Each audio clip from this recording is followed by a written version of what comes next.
హిరణ్యకశిపుడు అనే రాక్షసుని సంహరించడానికి విష్ణువు నరసింహావతారం దాల్చాడు. అయితే హిరణ్యాక్షుడు, హిరణ్యకశిపుడు అన్నా తమ్ముళ్ళు. తన తమ్ముడు అయిన హిరణ్యాక్షుడి మరణానికి కారణమైన విష్ణువు అంటే హిరణ్యకశిపుడికి నచ్చదు. అయితే హిరణ్యకశిపుడు ఘోర తపస్సు చేసి బ్రహ్మదేవుణ్ణి ఒక వరం అడుగుతాడు.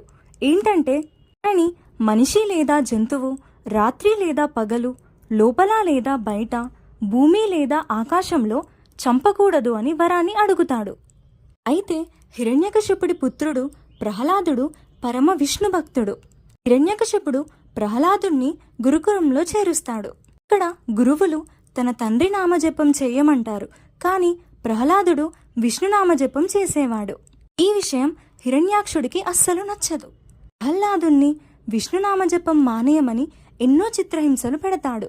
శూలాలతో పొడిచినా, ఏనుగులతో తొక్కించినా, మంటల్లో కాల్చినా, కొండలపై నుండి తోయించినా ప్రహ్లాదుడు హరినామస్మరణ ఆపలేదు. ఇలా ఎన్ని చేసినా ప్రహ్లాదుడు హరినామస్మరణ ఆపలేదు. ఇంకా హిరణ్యకశిపుడికి కోపం అవధులు దాటిపోయింది. ఎక్కడ ఉన్నాడో చూపించు నీ శ్రీహరి అని అడుగుతాడు. అప్పుడు ప్రహ్లాదుడు బ్రహ్మ నుండి గడ్డిపోసే వరకు అన్నిటిలో ఉంటాడు నా శ్రీహరి అని చెప్తాడు. అయితే ఈ స్తంభంలో ఉన్నాడా చూపించు అని హిరణ్యకశిపుడు అడుగుతాడు. అప్పుడు ఆ స్తంభం నుండి మనిషి శరీరం, సింహం తలతో ఒక దివ్యమైన రూపంతో నరసింహస్వామి బయటికొస్తాడు.